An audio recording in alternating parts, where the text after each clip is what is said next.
Hi, my friends. This is going to be a Biochar version 0.1. This is my first ever attempt in my life to make biochar.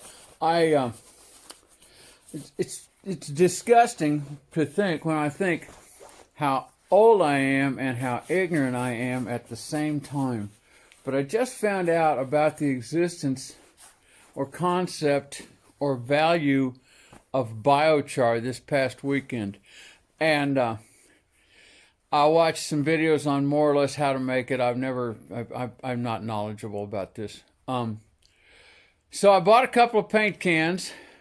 I'm going to make this in my wood stove in my shop, and I'm going to tell you up front, I'm ashamed to show you my shop because it's such a horrendous mess.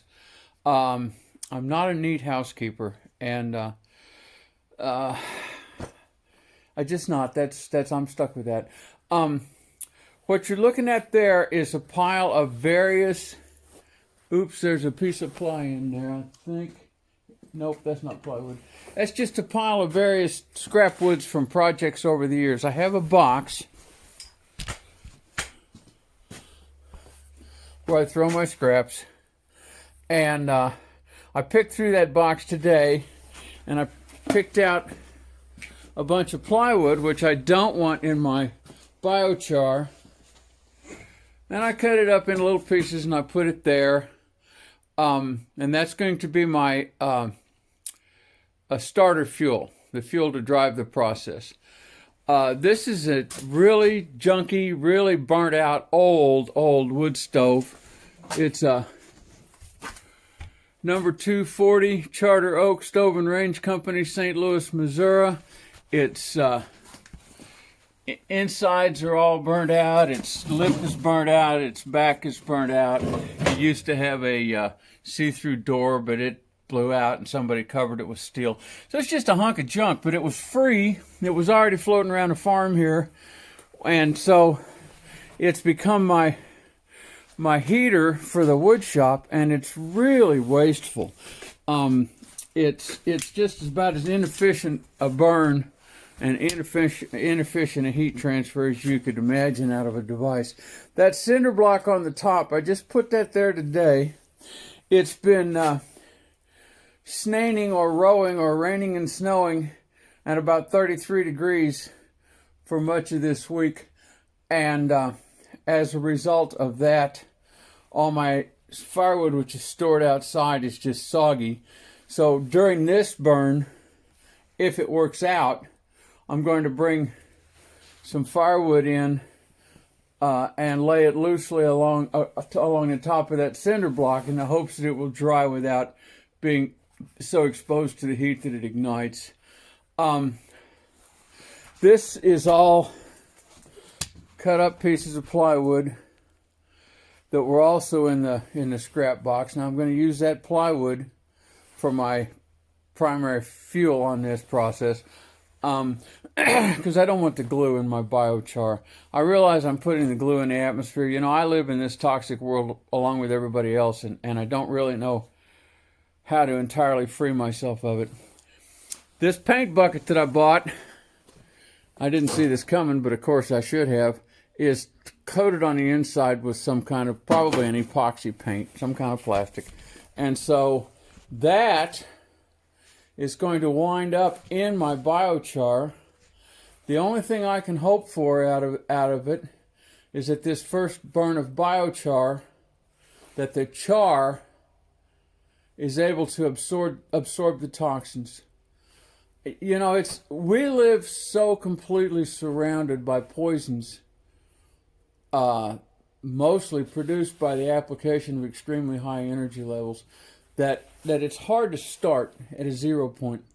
Just as a side issue here before I go on, I'm going to show you this. That's my that's a scroll saw, and it's powered by my left foot. It's an extremely high quality tool. It was made sometime in the late 19th or very early 20th century.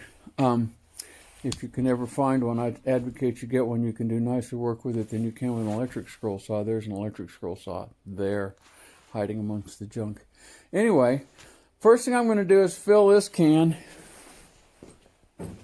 As I said, this is version 0.1. That is to say, there is no rationally done version. I've never done this right. I've never done this wrong. I've never done this before. So this is the beginning of my learning process. Whatever mistakes I make, you're going to... that's a piece of red oak and it's hard. You're going to see them in real time. This paint can is serving as my retort. That is to say, this is where I am burning heating the biomass in what will be predominantly airtight environment. Most of these scraps were a little bigger than this. What I did, I invested some fossil fuel energy in them in the process of cutting them up with a bandsaw or on the table saw or one of the saws, depending on the nature of the scraps as I started. So once again, our entire culture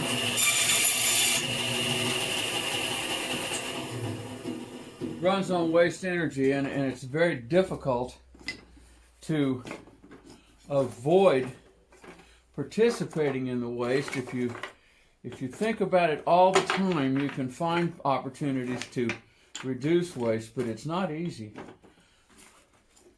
I make a lot of little odds and ends out of wood, and so I have all these little pieces too, besides the ones I had to cut up. Okay, we're going to call that done. That's I can't see what I'm getting here. That's about that much in a paint can.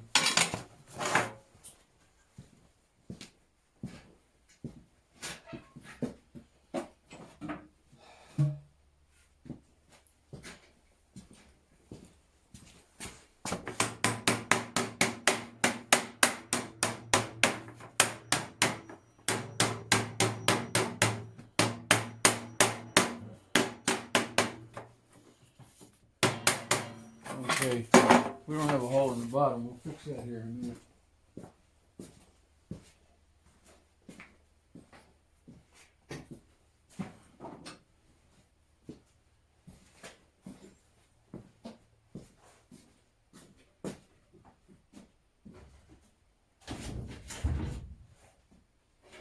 I don't speed up time in my videos like most people on YouTube do, because part of my objective is to let you know actually how much this is going to take out of your life, and not just the actions involved. You know, you need to know how much this is going to take out of your life, I think.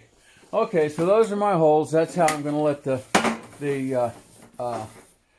wood gases out. Now, I brought a little cinder block in here. This stove has a grill, a grate in the bottom, an openable grate, because when it was made, people were equally likely to be burning coal as wood, and that grate's necessary for a coal fire.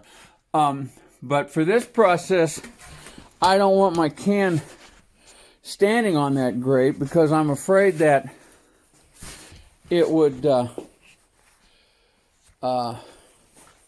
suck up flames from below once the process is finished. I can't think of the word right now, but you know, the process where the biochar happens.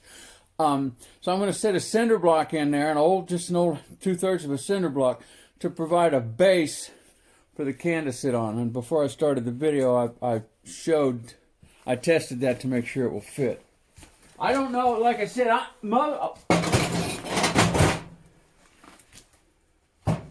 the way I do things is a combination of reason and guess. You know, there's a fair amount of, gee, I hope that works, involved in everything I do. And So that's how this works too. You know, I'm guessing I need that. I don't know it for sure.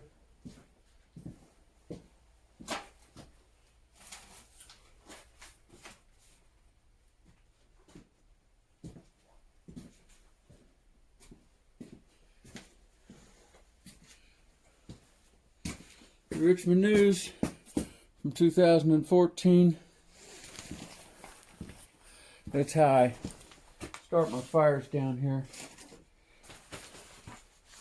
My wife volunteers at the shelter in town here, and they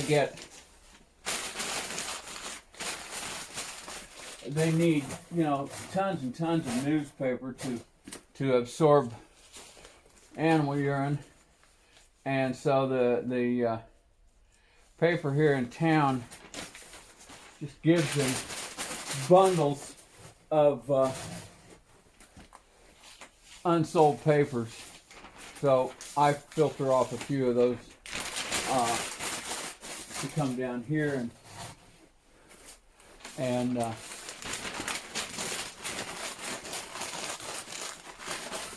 start my fires. What I'm going to do is I'm going to stack this firewood up around this can in a teepee shape after I get the paper stocked in it, and usually that will enable the fire to start. You know, the temptation is always to just go get a propane torch and go, but I'd rather recapture the energy embedded in this paper than embed new energy from another fossil fuel source.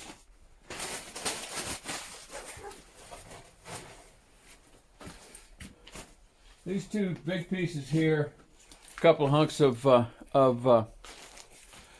honey locust, thorny locust. It's when I cut them down, I always save them for firewood because they're extremely valuable. You know, they're high energy. It's a dense hardwood and a high energy wood, and so it's quite valuable for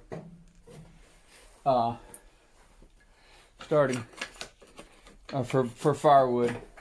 As I said, this stove is a horrendous energy waste. I think I call it the black hole. You know, it sucks up wood like a black hole, and it basically lets out heat about like a black hole, which is not at all. You can burn a horrendous amount of wood in this thing and never get the room warm enough to take your gloves off. So I should have cut that one up some more. Well, I'll set it aside.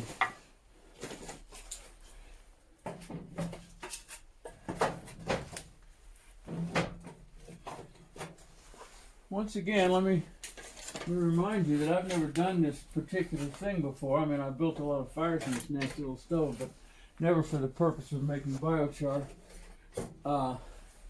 One of the rules of biochar is that you're supposed to make use of the process heat.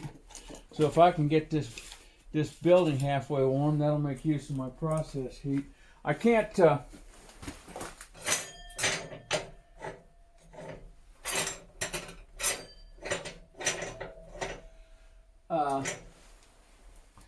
I don't have a long lighter here, so I just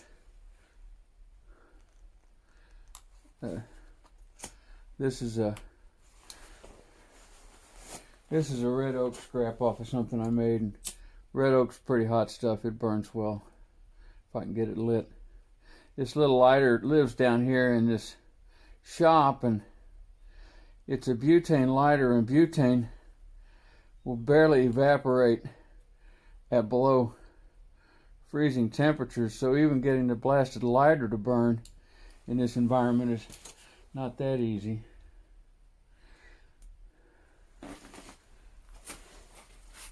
Oh crap.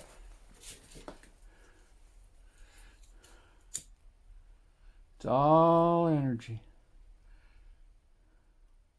Is there enough energy in that fire to gasify that wood? Those flames that you see there, that's wood gas. All the flames are wood gas. The wood itself is not producing those flames by its combustion. Those flames are produced by the combustion of the gases.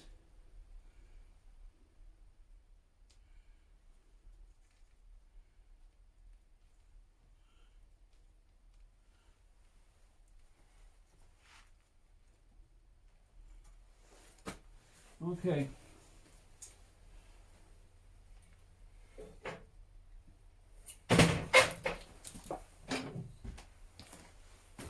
The door down there at the bottom generates higher speed air and ignites that wood better. Okay, I'm going to shut this video off. I don't know how to splice videos together, but I don't really think there's much purpose in videoing the next hour of me getting the fire started and so forth and so on and blah blah blah.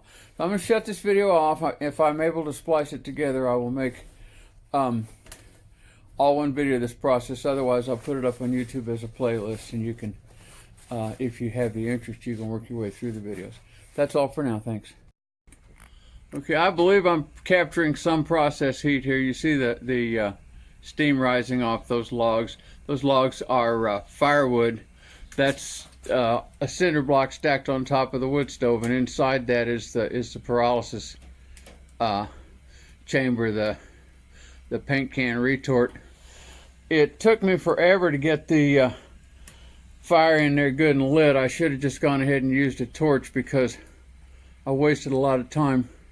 But you can see that I've got considerable heat rising off this. It's more heat than I get out of a wood fire, and there's not a whale of a lot of wood in there, so I think the process is occurring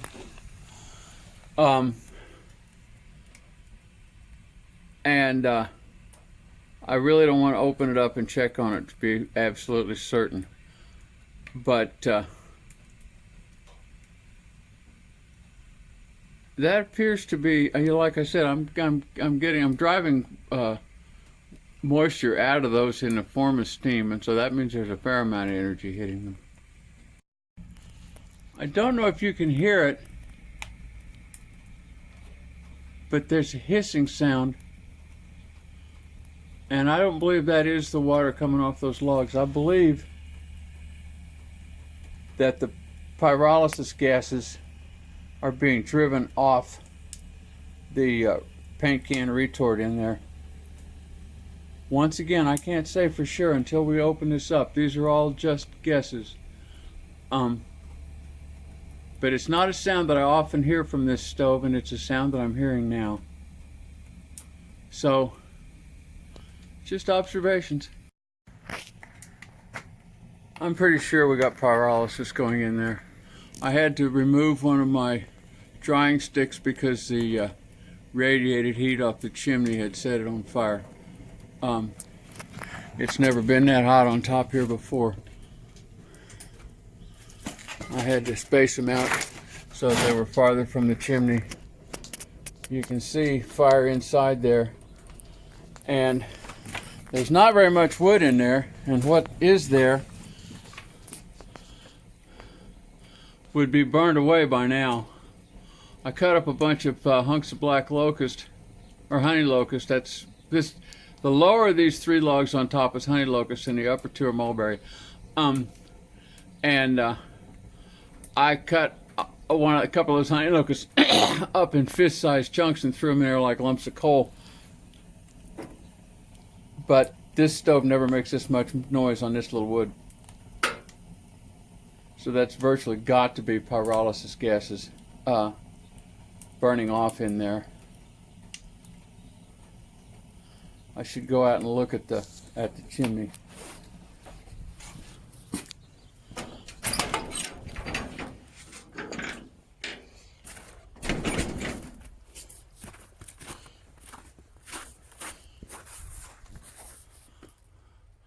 Okay, it's gray sky and it's hard to tell, but there's no visible smoke coming out of that chimney. Usually this stove just puts out a cloud of smoke. So what I have there is clean fire. We're going to call that a good sign. I think I'm probably getting some biochar here. I made that door out of 2 pieces of old junk barn metal and a handle. The old door rotted off. This door is lined on the inside with inch-thick insulating foam, which I had around, just basically junk from another project sometime. I've got to get out of here pretty quick because I've got to go up to the city and buy some resources that I need for Abe. But I'm going to let this fire, hoping this fire process will complete fairly soon. I don't think a paint can full of wood will support a very long event. So I'll just keep putting these together. I'll let you know. The stove's back in the corner of the shop. I'm not even clear to the other end yet. It's a real cluttered, junky shop. But I'm getting warmth here where I am, and that's including the energy that I'm absorbing in the process of driving steam off that wood, and that energy is for sure not reaching me as heat. I think that besides making biochar, I'm in the process of proving that running a biochar kiln or biochar retort inside my wood stove is going to increase my heat efficiency and make this building warmer. My long-term objective down here is to completely replace that stove with I have a dream in my head. I haven't got it worked out yet, but I have a dream of building a rocket mass heater stove and incorporating a biochar retort in it. This wall, as you go up here, that wall behind all that junk over there is only 4 feet tall because this is an old hog building and the sidewalls are only 4 feet tall. So that's one of the reasons it acquires all that junk. You can't stand there, so it just attracts junk. And so what I think I'm going to try to do is build a rocket stove mass heater that lays along that whole wall back there and transports heat up to this end of the shop, and also, retains heat. Sometimes in the winter we want to do things like come down here and finish something, varnish something that we've made or paint something that we've made. And since this building chills down so fast, it's difficult. Even if you build a big fire, it's difficult to have a decent temperature in here long enough for the finish to fully cure. Most finishes today are basic polymers.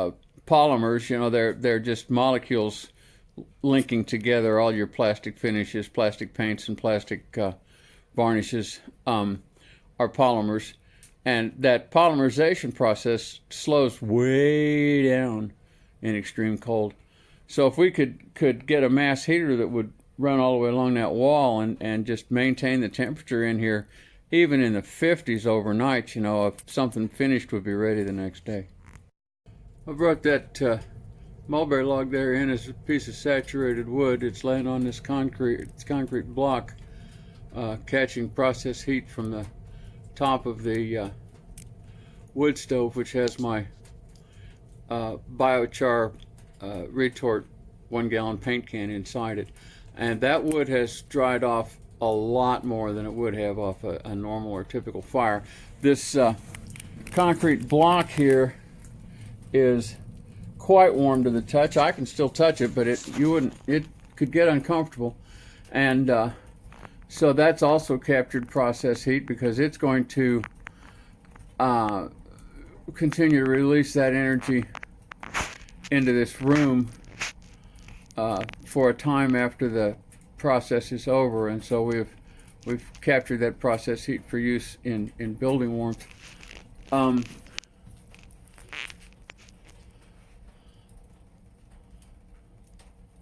My original plan was to use the very first biochar I ever made in some feed for Abe. But I showed you in the first video the epoxy paint on the inside of this can, and that's going to be in my biochar, that portion of it which is not driven off into the atmosphere polluting it. And so I'm not going to use this for Abe. I'm probably going to put this biochar, I don't know, maybe on the chicken house floor. I may just save it up and pee in it and put it in the garden. I'm not sure what I'll do with it, but I'm reasonably confident I'm getting some. That's comforting. I never believe till I see. We'll continue to observe. Done. I can tell audibly that the process is almost done. The jet roar has faded way down. The stove is beginning to tick, tick, tick as it cools. It's past its peak heat. And I wasn't sure coming in here if we were going to get biochar or not, because I'd never done it before, and I never know for sure if I'll succeed at anything on my first attempt. But I would say that as of now, when I open it back up, if there's not biochar in that can, I'm going to be surprised and disappointed because of the sound effects that went with it. I've burned the stove a lot of times, and I know it's normal sounds, and these weren't them. So I need to go to Kansas City, round up some resources that aren't available in the Richmond, Excelsior Springs area. And I'll do a final video when I pull the can out.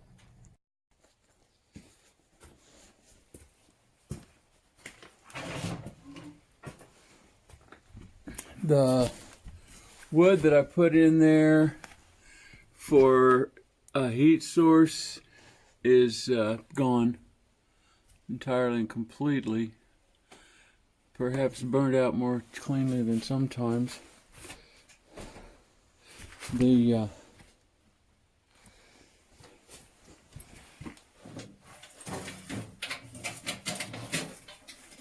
my retort. It goes clinkety clinkety noises. I think that's kind of a good sign. It doesn't weigh very much. Get a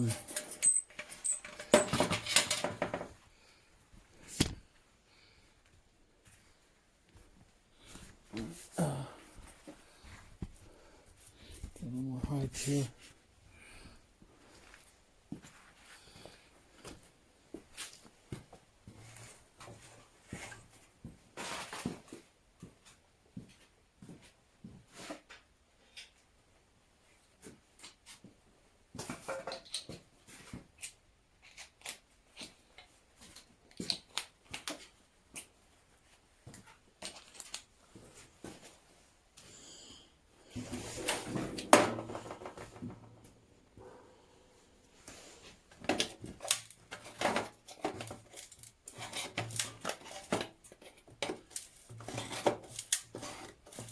My paint can age considerably.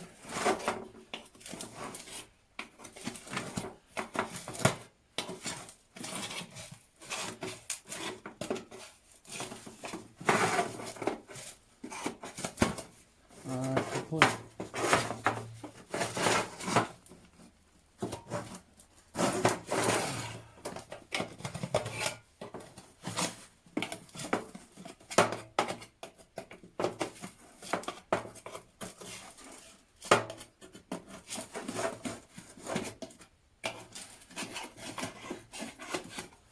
All right. We're calling that biochar.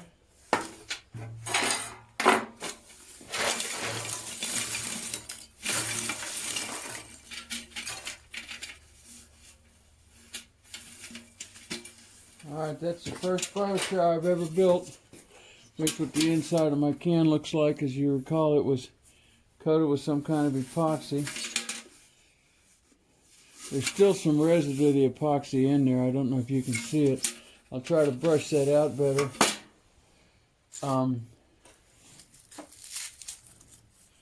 No brown.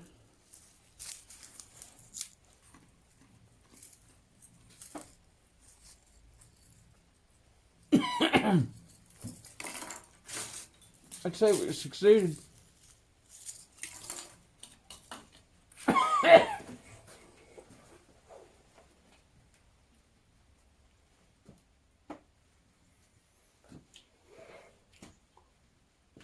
I don't know if you saw it, but I took a taste of it.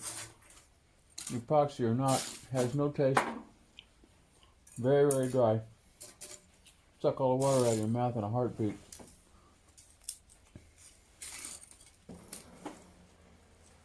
Okay, now I will have to look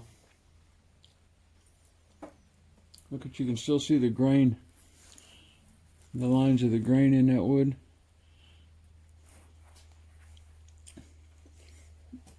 I'll have to gather this up and put it in something. I put it on here because I use this okay, there's a bunch of these in here, and I'm pretty sure that is the residue of that epoxy that was in there. So instead of brushing this off, I'm going to pick up all the pieces off and put them in something so that I can lose as much of that epoxy as possible.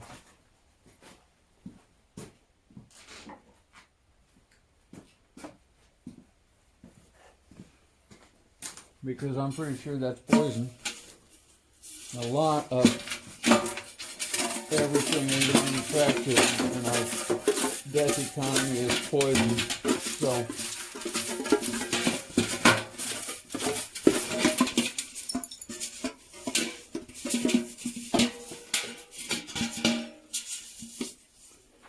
okay, it's falling out as sprinkles. It's almost been reduced to carbon itself, but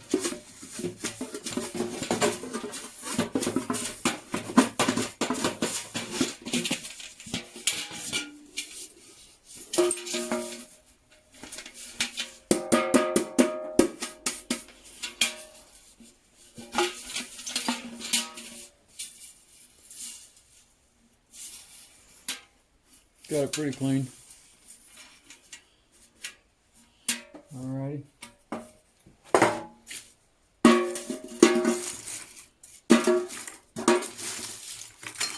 They clink.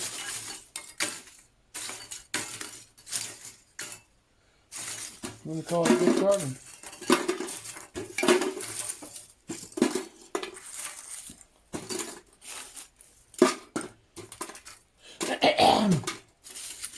There's going to be some loss here, and I'm just going to accept that loss as the cost of working in a toxic culture, and I need to design some better retorts and things like that for my project, but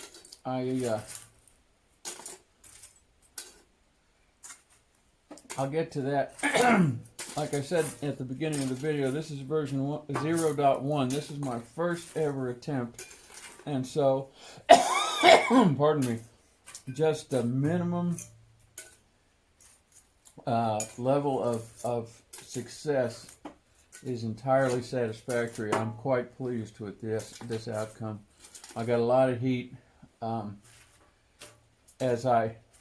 As my systems evolve, I'll be able to capture vastly more of that heat to heat the room. Some kind of a fin.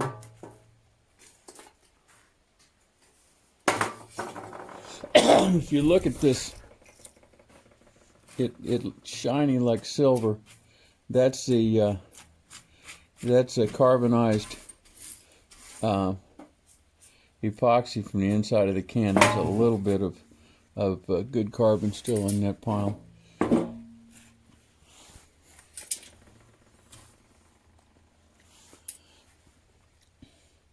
A lot of my hope here was to put this in Abe's food and also in his bedding to try to protect his feet. A friend sent me an excellent article about feeding biochar to animals today, and it was quite useful. This part here, that's not bio. That's char, but not bio. That's toxichar, I guess.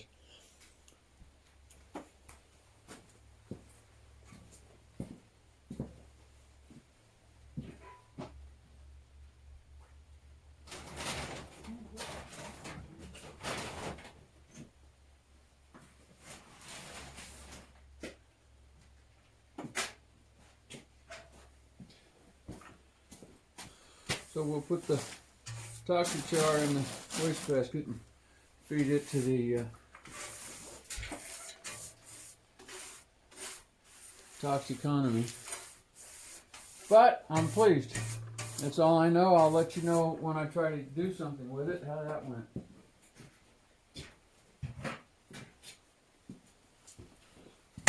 Thanks for coming along.